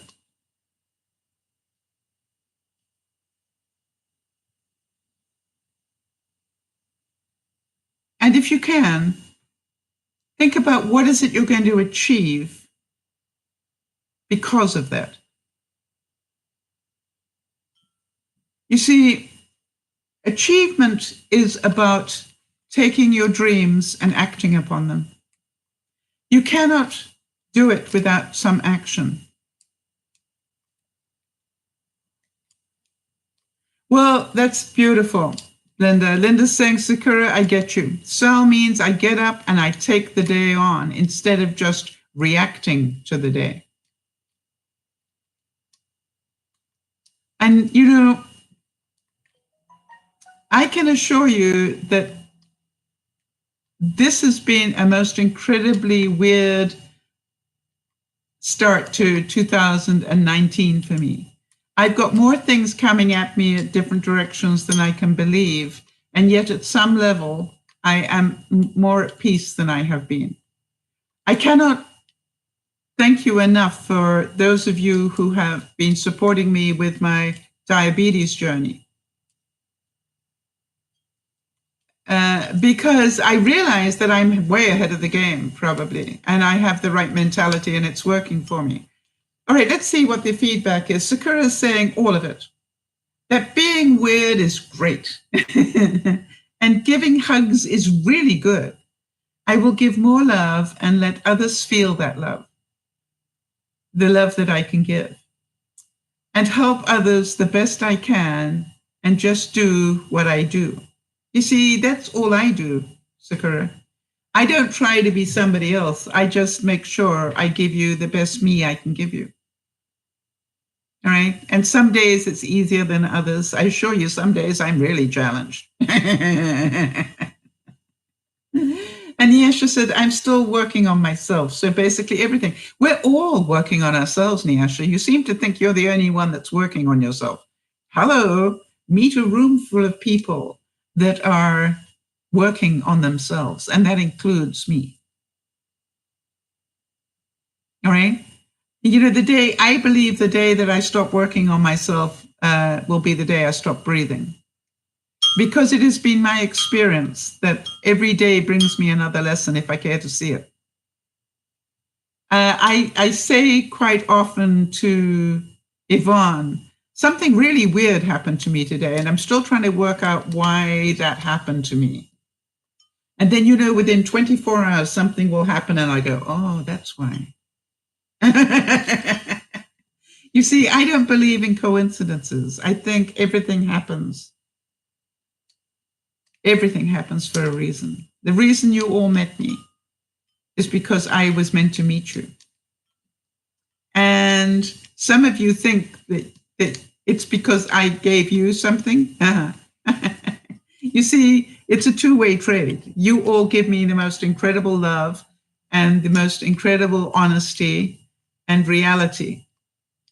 And that makes my day very worthwhile. All right, so Sakura is saying this week and this month is working on physical, going to the gym and work out, even though I really don't like the soreness. No, the only way, you know something, Sakura, can you imagine that Jody has already done 2 miles just doing arm rolls? Do you know how many arm rolls that is? Absolutely amazing. And, so I think that everybody just needs to challenge themselves to do the best they can. Don't be in competition with somebody else. I just won't do that.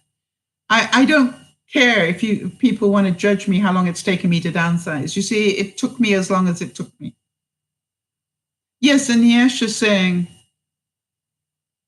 I got to remember, is all of us. I do still believe I'm the only one who deals with whatever is happening in my life. I need to change that thought. Now, you can choose to change that thought.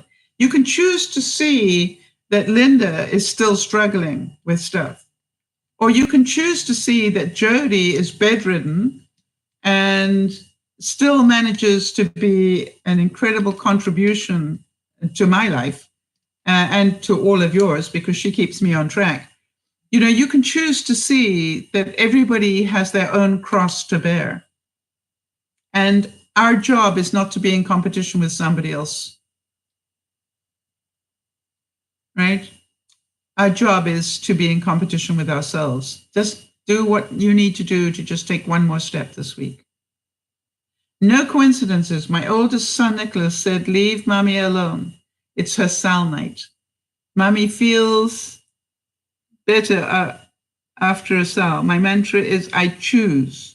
Yes, you know something, Linda, when you can realize that everything you do in your life is a choice and that you choose to be who you are, then life changes. So you understand that lady on the gurney, I chose to stop.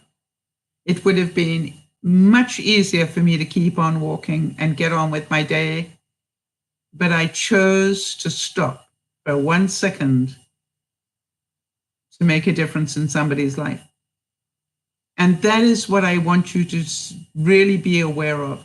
You will never know what one thing you said that will change somebody's life. You will never know what one hug will do to a mother or to a father. And by the way, for some people, they don't like hugs. It's too intimate. They feel threatened by a hug. So understand that if people push you away and go, I don't want a hug, you go, okay. And, say a prayer for them because isn't that sad? So I'm going to send you all a big hug and I'll see some of you later this evening when we're going to be talking emotional intelligence again. And I will be discussing a bit more about what happened to me emotionally when I went to have that CAT scan done. And also we'll be moving some steps forward in understanding our emotional intelligence and why we need to be aware of it and improve on it. All right, this is DearMamaSal saying big hugs to you all. Look after one another as usual. And Jody, thank you for everything you do to support me. I really, really, really appreciate it. And for the rest of you, have a wonderful afternoon, evening, whatever it is, wherever you are. Linda, sleep well. And I will see the rest of you 7 o'clock tonight. This is Dear Mama Sal saying bye-bye for now.